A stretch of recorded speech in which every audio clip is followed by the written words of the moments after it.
ভাইয়ার কথা আসলে আমি বলতে গিয়ে চোখে পানি চলে আসছে। ভাই আমাকে وراودته التي هو في بيتها عن نفسه وغلقت الأبواب.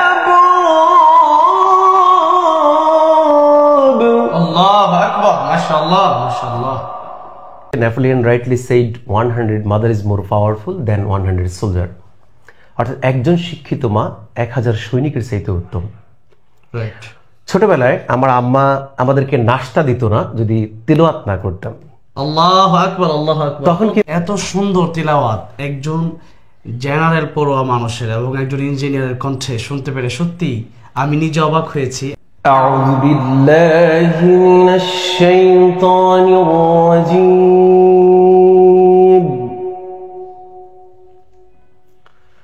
বিসমিল্লাহির রহমানির রহিম।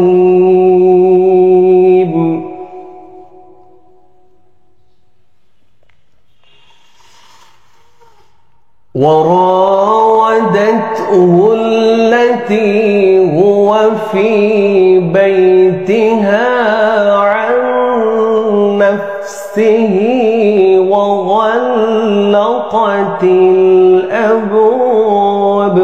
الله الله ما شاء الله.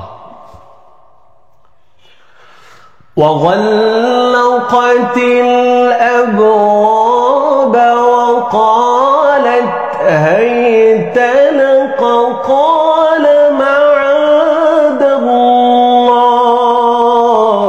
الله أكبر ما شاء الله. بسم الله الرحمن الرحيم. وراودته التي هو في بيتها ما شاء الله.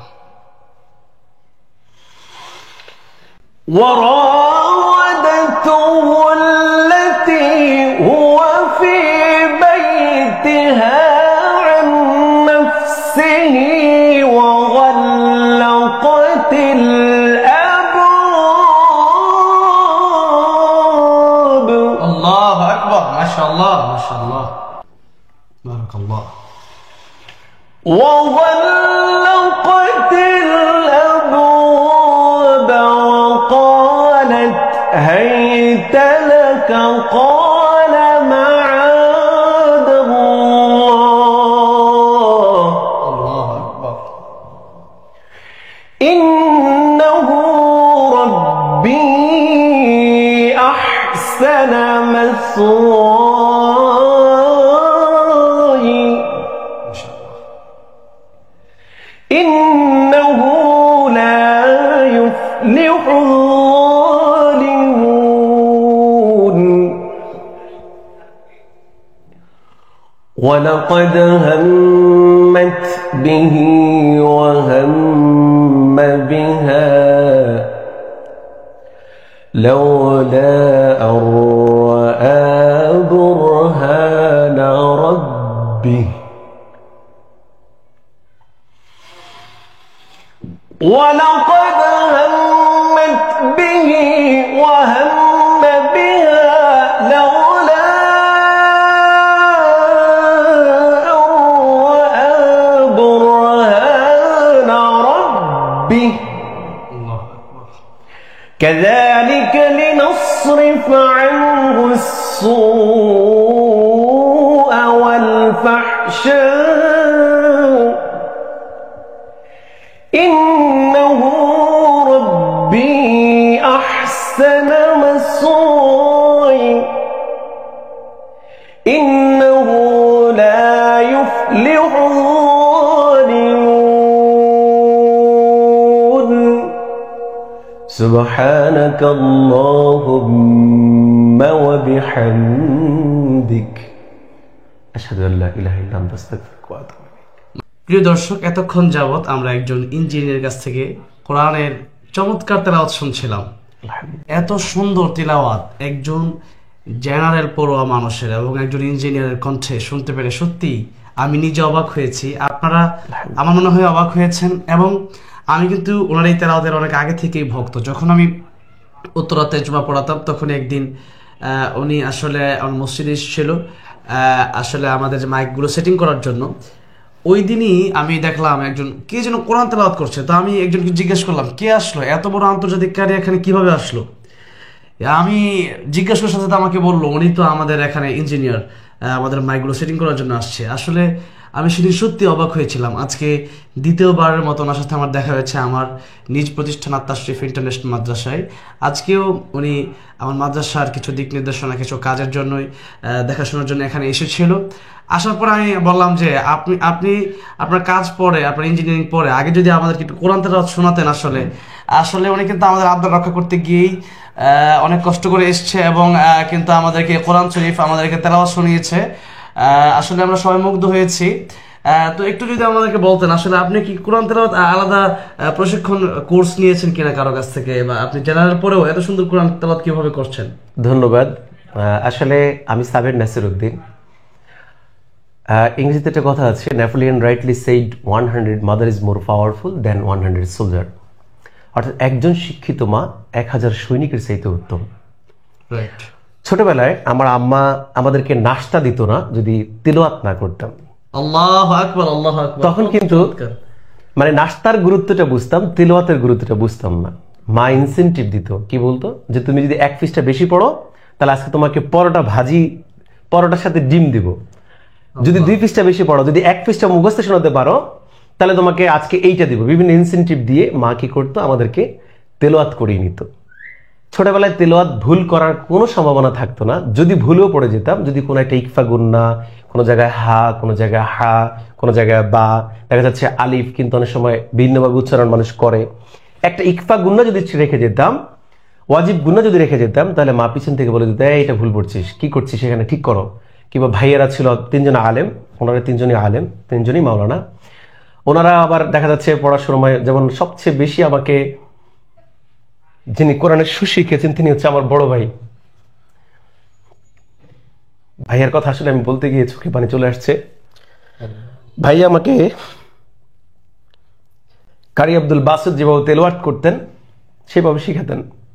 কোথায় কোন সুরটা কিভাবে দিতে হবে উনি আমাকে শিখাতেন। মা হয়তো জেনারেল পড়া শিখাতেন, কিন্তু ভাইয়া আমাকে সুর শিখাতেন, যার জন্য আমি নিজেও কিন্তু 3 বার জাতীয় পুরস্কার পেয়েছি তেলাওয়াতে। আলহামদুলিল্লাহ। জাতীয় শিক্ষা সপ্তাহ আপনারা জেনে থাকেন যে জাতীয় শিক্ষা সপ্তাহ হয়ে থাকে প্রত্যেক স্কুল, মাদ্রাসা এবং সারা বাংলাদেশ ব্যাপী। এটা কওমি মাদ্রাসা স্বীকৃতি পাওয়ার আগে যে জাতীয় শিক্ষা সপ্তাহ যে প্রতিযোগিতা হতো সেখানে আমি 3 বার জাতীয় পুরস্কার পেয়েছি, 2003, 2004, 2005। এখনো সেই ধরনের পুরস্কারগুলো আমার কাছে রয়েছে। আসলে পুরস্কার বড় বিষয় না, সেটা হচ্ছে যে আমি সবচেয়ে বড় জিনিসটা পেয়েছি, যেখানে গিয়েছি সবাই দেখে আমাকে, মানে আমার আউটলুক, আমার বডি ল্যাঙ্গুয়েজ বা আমার ড্রেস কোড, এটা দেখে কেউ বিশ্বাসই করতে পারে না যে আমি তেলাওয়াত ভালো পারি। যখন বিভিন্ন মসজিদে সাউন্ড সিস্টেমের কাজ করতে যাই তখন মানুষ জিজ্ঞেস করে যে মাশাআল্লাহ। আসলে কণ্ঠ তো আল্লাহর দেওয়া জিনিস। তো সবাই আমার জন্য দোয়া করবেন যেন আমি আমার এই কণ্ঠটাকে ধরে রাখতে পারি। কারণ দেখেন, আমাদের কোনো ক্ষমতা নাই কণ্ঠকে ধরে রাখার। আপনি অনেক বুদ্ধিমান, অনেক জ্ঞানী, অনেক কিছু আপনি জানেন, অনেক সুন্দর কণ্ঠ, কিন্তু আল্লাহ যদি আপনার আমার ব্রেনের একটা ছোট্ট একটা রককে যদি শুধু অ্যাক্টিভ বন্ধ করে দেয়, অ্যাক্টিভিটিস যদি বন্ধ করে দেয়, তাহলে আমি আপনি কিন্তু আর কাউকে চিনবো না, তেলাওয়াত করতে পারবো না। তা আমার যে বড় ভাই আমাকে তেলাওয়াত শিখিয়েছে, আসলে উনি এই মুহূর্তে ব্রেন স্ট্রোক করার কারণে উনি আজকে প্রায় 7, 8, 10 বছরের মতো উনি অসুস্থ। কিন্তু আজকে ওনার কথা বলতে গিয়ে আমার চোখে পানি আসে। মনে রাখবেন, খায়রুকুম মান তাআল্লামাল কুরআনা ওয়া আল্লামা। যে ব্যক্তি তেলাওয়াত শিখে এবং অপরকে শিখায়, মানে কোরআন শিখে এবং অপরকে শিখায়, সে হচ্ছে উত্তম। আপনিও যদি তেলাওয়াত জানেন তাহলে আরেকজনকে শিখাবেন। বিশেষ করে মায়েদেরকে উদ্দেশ্য করে বলছি, আপনার বাচ্চাকে আপনি তেলাওয়াত শিখাবেন। অন্য যাই কিছু করার না কেন, তেলাওয়াতটা শিখাতে হবে। আসলে কথা অনেক কিছুই, আমরা অল্প কথা কিন্তু আমরা অনেক কিছু বুঝতে পেরেছি। আসলে উনি কাঁদছিলেন, কারণ হচ্ছে ওনার পিছনে ওনার বড় ভাইয়ের অনেক অবদান রয়েছে। আমরা সবাই দোয়া করেন আল্লাহ পাক যেন ওনার বড় ভাইকে শিফা দান করেন, ভালো রাখেন। আর সবচেয়ে বড় কথা, এখান থেকে আমরা একটা মেসেজ অবশ্যই নেব, একটা শিক্ষা অবশ্যই নেব, যে আমরা মনে করি ডক্টর, ইঞ্জিনিয়ার, ব্যারিস্টার, উকিল হলে মনে হয় কোরআন শিক্ষা করা যায় না, আলেম হওয়া যায় না। এটা কিন্তু পরিপূর্ণ ভুল, এটা একটা রং কথা। আজকে উনি ইঞ্জিনিয়ার হওয়ার পরেও, জেনারেল শিক্ষিত হওয়ার পরেও একটা আন্তর্জাতিক কারি যেভাবে তেলাওয়াত করে উনি সেভাবে আজকে আমাদেরকে কোরআন তেলাওয়াত করে শোনালো, এটা কিন্তু অনেক বড় ব্যাপার। এবং মায়ের শিক্ষাটা এত বড় শিক্ষা যেটা উনি বুঝাতে চাইলেন যে আমার ব্যাপারে যদি আমি বলি, আমার মাই কিন্তু আমাকে সর্বপ্রথম কোরআন তেলাওয়াত শিখিয়েছিলেন। দুনিয়ার সব শিক্ষা শেষ হয়ে যাবে, কিন্তু কোরআন এটা এই দুনিয়াতেও থাকবে, পরকালেও কোরআন কিন্তু আপনাকে সুপারিশ করে আল্লাহর তৈরি জান্নাতে নিয়ে যাবে। এই জন্য আমরা যারা আমাদের ঘরে যারা মায়েরা আছেন তারা সবাই সর্বপ্রথম শিক্ষাটা যেন আপনার সন্তানকে কোরআন শিক্ষা দেন। এই কোরআন আপনাকে সম্মানিত করবে। আজকে ভাই এখানে আসছে, সবচেয়ে সম্মান ভাই আজকে পাচ্ছে শুধুমাত্র কোরআন তেলাওয়াত শুদ্ধ করে পড়ার কারণে। আল্লাহ পাক যেন আমার ভাইকে কোরআনের জন্য কবুল করেন, দিনের জন্য কবুল করেন, অনেক অনেক নেক হায়াত দান করেন। সবাই দোয়া করবেন ভাইয়ের জন্য এবং ভাইয়ের পরিবারের জন্য, আমাদের সকলের জন্য, আত-তাশরিফ ইন্টারন্যাশনাল মাদ্রাসার জন্য এবং মুসলিম পরিবারের জন্য। আসসালামু আলাইকুম ওয়া রাহমাতুল্লাহি ওয়া বারাকাতুহু।